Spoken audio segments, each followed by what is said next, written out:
Hello student, here is a JEE Advanced 2024 question, and if you like my videos, please subscribe the channel and hit the like button. The specific heat capacity of a substance is temperature dependent and is given by the formula C is equal to KT, where K is a constant of suitable dimension in SI unit and T is the absolute temperature.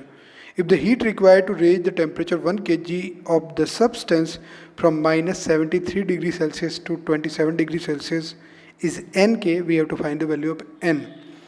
अब देखिए इस question में जो specific heat capacity होती है वो क्या होती है कि 1 किलोग्राम सब्सटेंस का टेम्परेचर 1 डिग्री सेल्सियस बोलो या 1 केल्विन बढ़ाने के लिए जो हीट की रिक्वायरमेंट होती है उसको अपन बोलते हैं स्पेसिफिक हीट, और वो टेम्परेचर पे डिपेंड कर रही है, यानी 10 से 20 में उतनी हीट चाहिएगी, हो सकता है 20 से 30 में अलग हीट चाहिए। ठीक है भाई, तो हालांकि इस नॉलेज का कोई फ़ायदा नहीं है इस क्वेश्चन को करने में, लेकिन आपको एक फॉर्मूला पता होना चाहिए, D Q is equal to M C D T. अब एम तो 1 है तो मैं लिख सकता हूँ heat require is equal to C D T. अच्छा, तो मैं लिख सकता हूँ heat require is equal to K T D T. अब देख रहे हो आप, जो हीट रिक्वायर वो टेम्परेचर पे डिपेंड कर रही है, तो ऐसे में total heat require to raise temperature, finite temperature raise करने के लिए अपन को इंटीग्रेशन करना पड़ेगा। तो heat require is equal to integration के और लिमिट लग जाएगी -73 डिग्री सेल्सियस। अब यहाँ पे एक पेज अटक गया है, वो ये है कि जो टी है वो एब्सोल्यूट टेम्परेचर है, यानी वो केल्विन में होगा।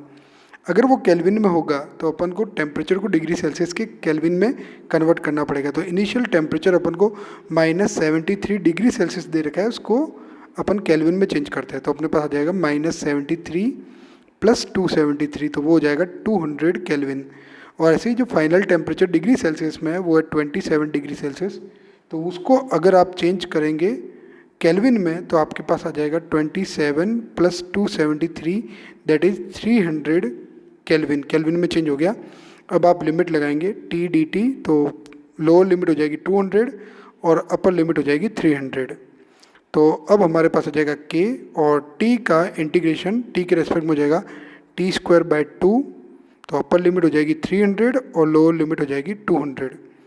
k/2 अपने पास आ जाएगा 300 का स्क्वायर माइनस 200 का स्क्वायर, तो ये हमारे पास आ जाएगा 300 प्लस 200 दैट इज़ 500 और 300 माइनस 200 दैट इज़ 100। और इसको अपन फर्दर सॉल्व करें तो अपने पास आ जाएगा 25,000 के। तो क्वेश्चन के अकॉर्डिंग जो वैल्यू थी वो n के है, तो n की वैल्यू हो जाएगी अपने पास 25,000 as the required answer. Thank you.